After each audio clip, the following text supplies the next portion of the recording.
Buenas tardes, tengan todos los que nos escuchan. Mi nombre es Adilenia Auraluz Salas Hernández. El podcast que hablaremos hoy lleva por nombre Alzando la Voz. Está formado por 2 episodios. El primero se llama Origen del Movimiento. Bueno, sin más, demos comienzo.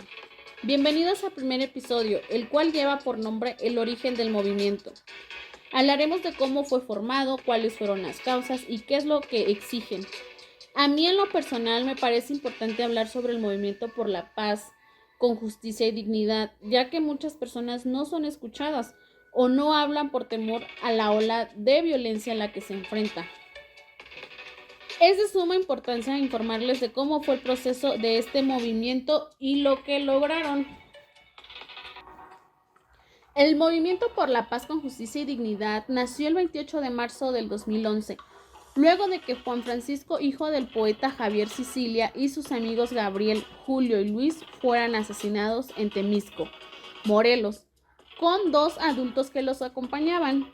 La violencia en nuestro país no podía dejar fuera una de las respuestas ciudadanas más lúcidas y consistentes, que ha realizado un esfuerzo sin precedentes no solo por hacer visibles y dar voz a las víctimas, como tantas veces nos lo han dicho, sino también por formular propuestas que permitan reducir la violencia y resarcir los daños que ésta ha dejado.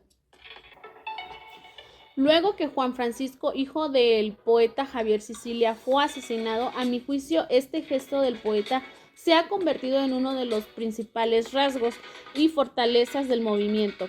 Nos referimos a la decisión que lo dota de un contenido ético profundo, haber otorgado a la muerte de su hijo el mismo peso y el mismo significado que a todas las demás, que ha tenido un lugar en circunstancias similares en nuestro país. Visto en retrospectiva, sorprende la rapidez con la que el movimiento convocó, poco más de un mes después de los hechos citados, a una marcha en el Zócalo, que tuvo el lugar 8 de mayo del 2011, en la que se anunció un pacto nacional. Ello pone de manifiesto que más allá de los acontecimientos puntuales que desencadenaron la creación del movimiento, las condiciones estaban dadas y había líderes que contaban con una idea clara de la situación del país y con propuestas de cómo debía enfrentarse, lo que desde entonces no duraron en calificar como una situación de emergencia nacional. Igualmente elocuentes eran los mensajes que los ciudadanos portaban en mantas, carteles y cartulinas el 8 de mayo. La ley en que el movimiento tuvo mayor participación y en la que empeñó gran cantidad de esfuerzos durante varios meses de trabajo e innumerables reuniones con víctimas, especialistas y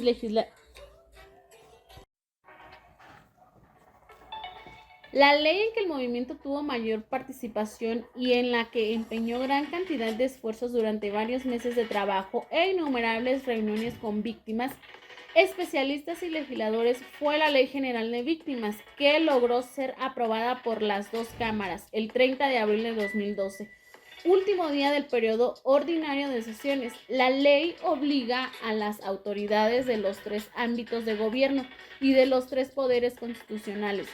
La ley tiene por objeto no solo reconocer y garantizar los derechos de las víctimas del delito, sino también de las violaciones a derechos humanos que establecen tanto la propia ley como la Constitución, los tratados internacionales de derechos humanos que el Estado mexicano ha suscrito, así como los demás instrumentos de defensa de los derechos humanos.